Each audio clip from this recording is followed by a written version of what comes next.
Israel Hamas के बीच जारी हमलों में जब से हिजबुल्लाह कूदा है तब से इस युद्ध की दशा और दिशा हिंसक हो चली है। लेबनान के इस शक्तिशाली चरमपंथी संगठन को ईरान का जबरदस्त समर्थन हासिल है। यही वजह है कि इस समूह की ताकत का लोहा हर कोई मानता है। बीते साल 7 अक्टूबर के बाद से ही ये समूह इजराइल पर लगभग रोजाना गोलाबारी कर रहा है। अपने एडवांस हथियारों के बूते इजराइल को चुनौती देने वाला हिजबुल्लाह अब इजराइल के लिए सिरदर्द बन चुका है। हिजबुल्लाह के बढ़ते हमलों के बीच इजराइल ने लेबनान पर भी हमले की तैयारियां तेज कर दी हैं। पीएम नेतन्याहू के बाद सैन्य अधिकारियों की ओर से आ रहे बयानों से ऐसा संकेत मिलने लगा है कि इजराइल हमास के साथ साथ हिजबुल्लाह से भी सीधा भिड़ने वाला है। वहीं हिजबुल्लाह ने भी करारा पलटवार करने और इजराइल को सबक सिखाने की धमकी दे डाली है। इन सब के चलते अमेरिका और पश्चिमी देशों समेत अरब देशों ने भी हिजबुल्लाह की उग्र कार्रवाई के चलते आतंकवादी संगठन घोषित किया हुआ था।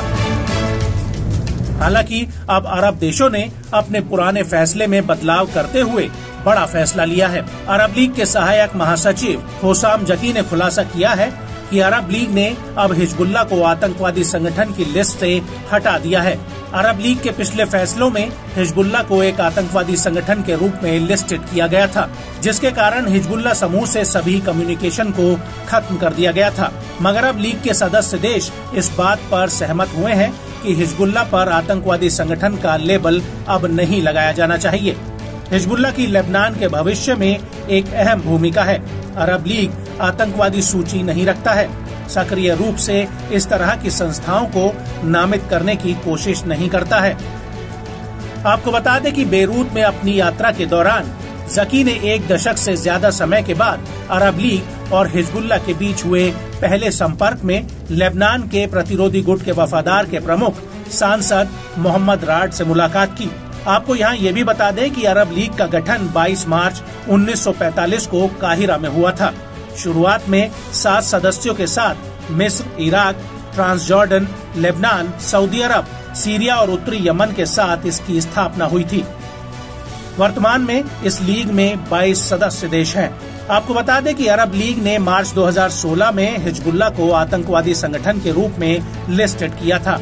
उस दौरान अरब लीग के इस फैसले पर लेबनान और इराक ने कड़ी आपत्ति जताई थी। ये फैसला 2 मार्च 2016 को खाड़ी सहयोग परिषद की ओर से लेबनानी समूह को नामित करने के तुरंत बाद आया था।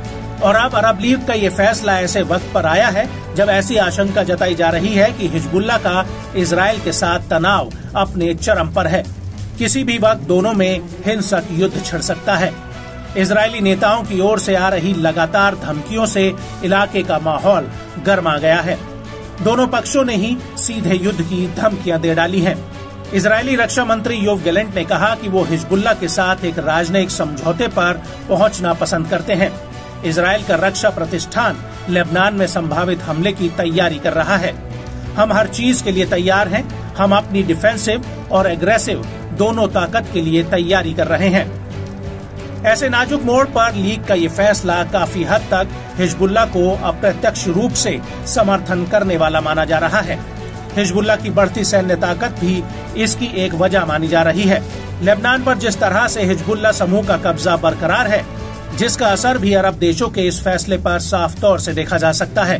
अरब लीग के सहायक महासचिव ने बताया कि इजराइल की ओर से आ रहे हमलों के संकेत चिंताजनक है, लेबनान पर युद्ध थोपने की ओर इशारा करते हैं।